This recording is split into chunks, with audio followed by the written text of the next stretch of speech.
এক 50-তে একাধিক মাইল ফলক সাকিবের, আবারও জবাব দিলেন পারফরমেন্স দিয়ে। বল ব্যাট হাতে বেশ ধুঁকছিলেন সাকিব আল হাসান, তবে এমন পরিস্থিতি আগেও দুর্দান্তভাবে পার করেছেন সাবেক এই বাংলাদেশ অধিনায়ক। অন্ধকারে পথ খুঁজে নেওয়ার উপায়টা তার ভালোই জানা আছে। তবে এখনই সাকিবকে ধারাবাহিক বলা চলবে না।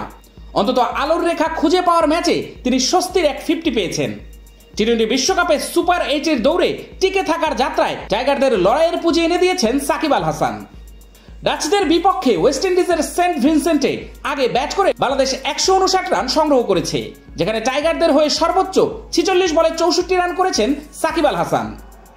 এছাড়া তানজিদ হাসান তামিম 26 বলে 35, মাহমুদুল্লাহ রিয়াদ 21 বলে 25 এবং জাকের আলী অনিক 7 বলে 14 রান করেছেন।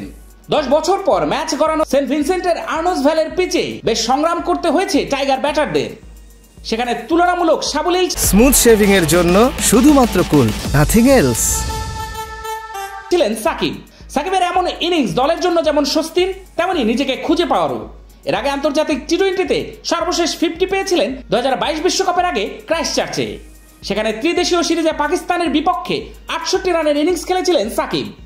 এরপর 20 ইনিংসে আর 50-র দেখা পাননি তিনি। অবশেষে আন্তর্জাতিক টি-20 ক্যারিয়ারের 13তম 50 করেছেন 38 বলে। শেষ পর্যন্ত অপরাজিত ছিলেন 64 রানে, যা আন্তর্জাতিক 3 ফরম্যাটে সব মিলিয়ে সাকিবের 100তম 50। এখন পর্যন্ত ওয়ানডেতে 56 এবং টেস্ট ফরম্যাটে 31টি 50 করেছেন সাবেক এই বিশ্বসেরা অলরাউন্ডার। চলতি সপ্তাহে টি-20 অলরাউন্ডারের রাজত্ব হারিয়েছেন সাকিব। এবার যেন হারানো সিংহাসন ফিরে পাওয়ার পালা।